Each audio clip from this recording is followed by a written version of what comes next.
physical game. The fans can hardly believe what they just saw.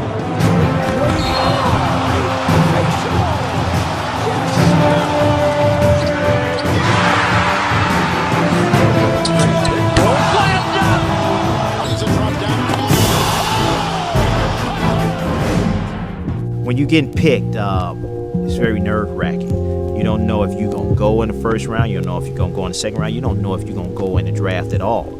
Eric Murdoch from Providence College.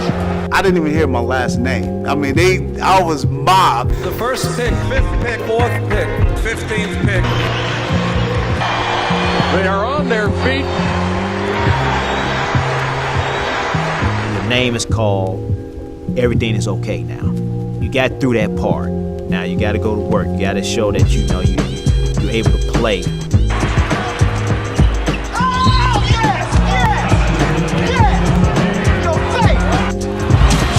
for Murdoch, 7 on the shot clock.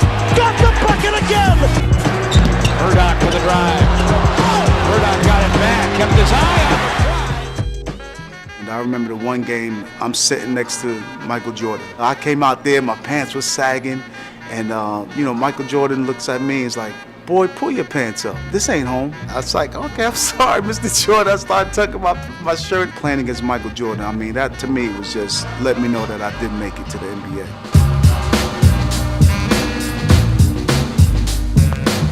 I'm from Brooklyn. Like, look, I remember my mom going to check cashing place and be like, "Yo, let me get my weekly check," and she getting, $950. And I'm like, "Yo, Mom, we good." So I'm thinking I do the same thing. She politely grabs a check, grabbed my driver's license, and walked me right to the bank's president's office and said, "Look, this is where you come when you come in." We just literally threw the money in the air, jumped on the bed, jumped around. I've seen guys buy a set of rims for their cars on Monday, didn't like it on Thursday, changed the rims on Friday. What you going to do with 7 cars? Practice is usually 2 hours a day. That means you have 22 hours of idle time to think about stuff, how to spend your money, where to go, what to do. You got to still live after the game is over with. You're young, you got a lot of money, you got all these beautiful women coming at you. They're very knowledgeable of the game. Women tell you like, "Hey man, you missed 2 shots, you gotta make that shot in the corner." Those real groupies, that they understand the game, they understand where you come from. Grown women looking at me like, "Yo, what's good?" Some of the most beautiful women in the world. I got friends, good guys, they got good lives, they make good money. A lot of these girls not giving them the time of day. Why? Because them want to be a basketball wife.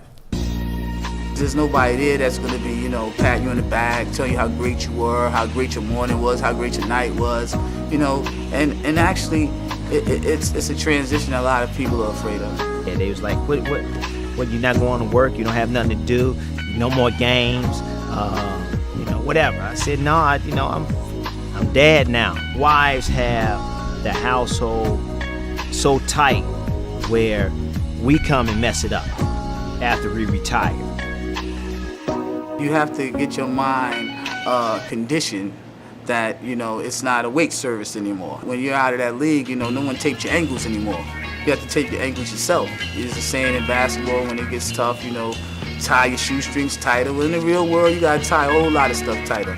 Once you're done playing basketball, another life comes about, and we call it a second life. So your second life really begins, or your real life really begins. Basketball is like a fantasy. You're having fun, you're doing what you love to do, so your real life begins after basketball.